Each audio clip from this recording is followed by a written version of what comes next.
Hello and welcome to Post-Haste Postal History. I'm Joseph and I'll be your narrator and companion as we look at various postal history and philatelic items, appreciating their historical and social meaning.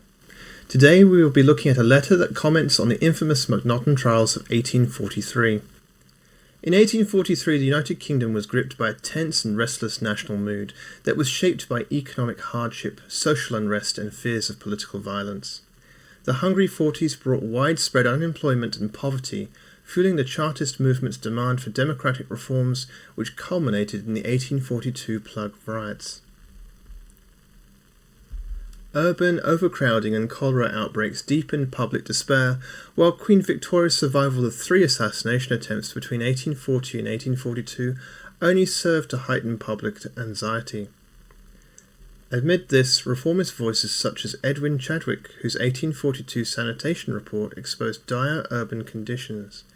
At the same time, this was met with a growing sense of Victorian moralism that emphasized personal responsibility, and this clashed with emerging psychiatric ideas about mental illness. This created a complex atmosphere of fear, division, and cautious hope for change. Enter Daniel Macnaghten.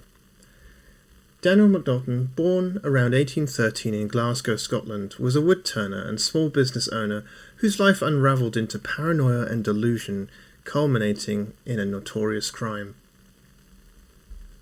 The son of a Glasgow turner, Macnaghten initially followed his father's trade, working diligently in Scotland before moving to London around 1840 to establish his own workshop. Described as reserved but industrious, he was known to read extensively and had an interest in politics, particularly radical ideas circulating in the wake of Chartist agitation.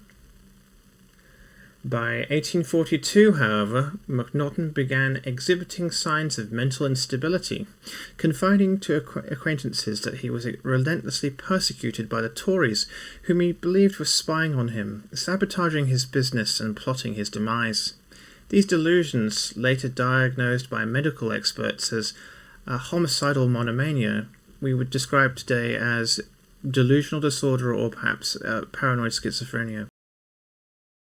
Macnaghten's paranoia drove him to London, where he fixated on Prime Minister Robert Peel, whom he saw as the embodiment of his imagined persecutors. On the afternoon of January 20th, 1843, Macnaghten stalked Edward Drummond, Peel's private secretary, as he walked from Charing Cross towards Downing Street. Mistaking Drummond for Peel, Macnaghten approached from behind and fired a single shot from one of his pistols into Drummond's back near Horse Guard Parade. The bullet pierced Drummond's lung, a wound initially thought survivable. Drummond then staggered home and surgeons removed the bullet.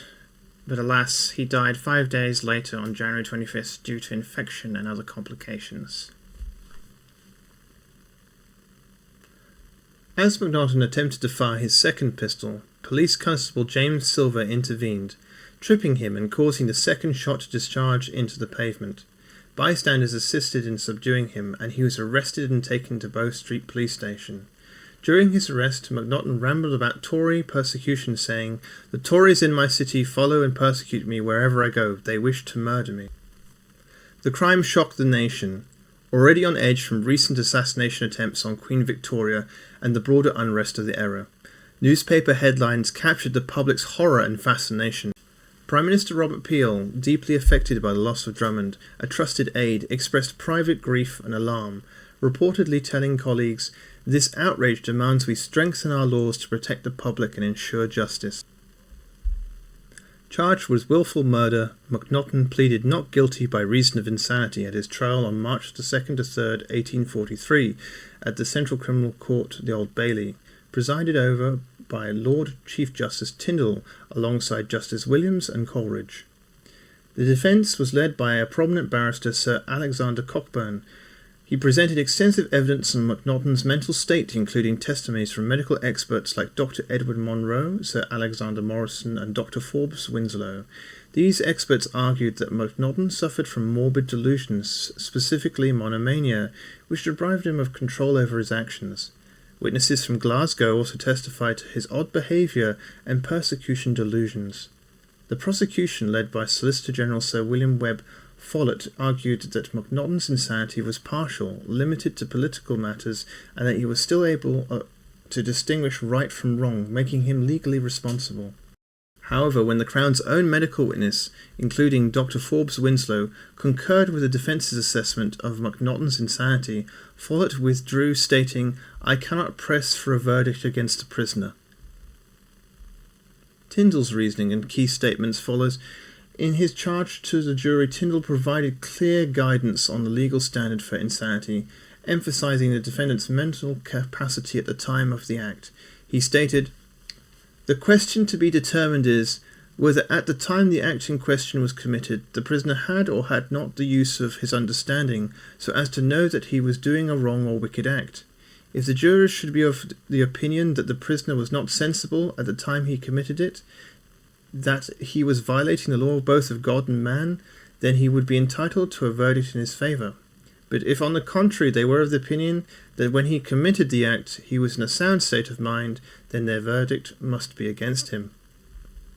Tyndall stressed that the medical evidence was unanimous, noting, "The medical evidence was all on one side," and reminded the jury that an insanity verdict would ensure MacNaughton's proper care, like in a mental institution.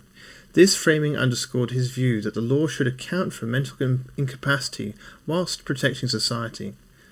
The jury, influenced by the overwhelming medical testimony and Tyndall's direction, returned a verdict of not guilty by reason of insanity. The acquittal sparked public and royal outrage. Queen Victoria, whose own encounters with would-be assassins made her particularly sensitive to such acts. She was incensed by MacNaughton's eventual acquittal on grounds of insanity. In a letter to Peel she wrote, "We cannot allow claims of madness to shield those who threaten the state. The law must be clarified to prevent such verdicts from encouraging further violence." Her intervention reflected the public's demand for accountability and fueled the House of Lords' response.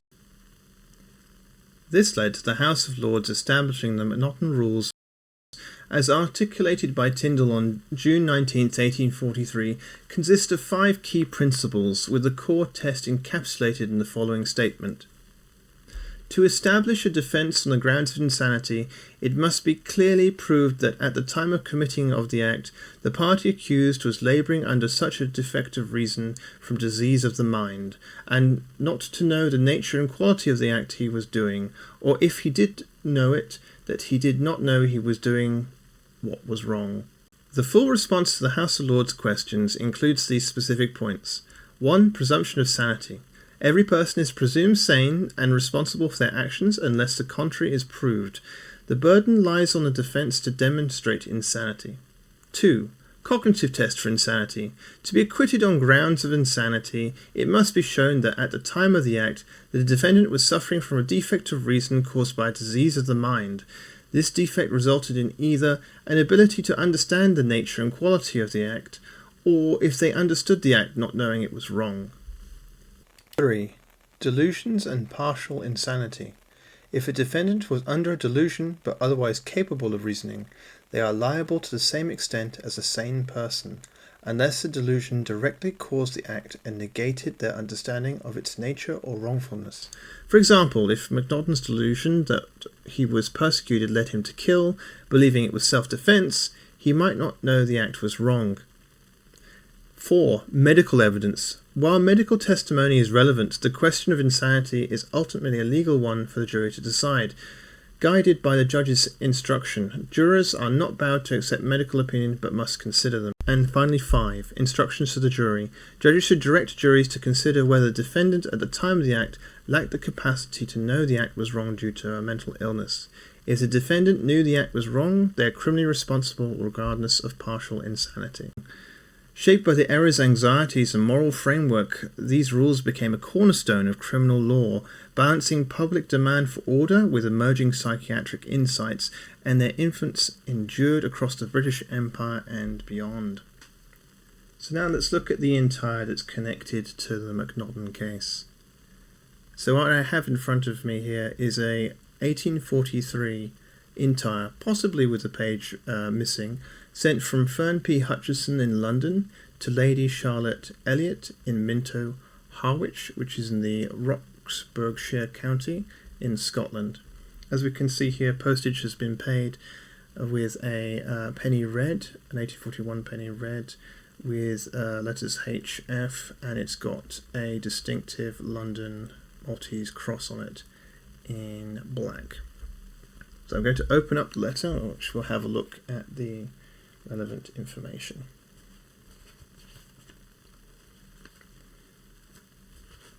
To summarise the letter, it talks mostly about family matters, but a previous philatelist here has underlined in blue crayon the pertinent part that we are interested in, and I will read as follows.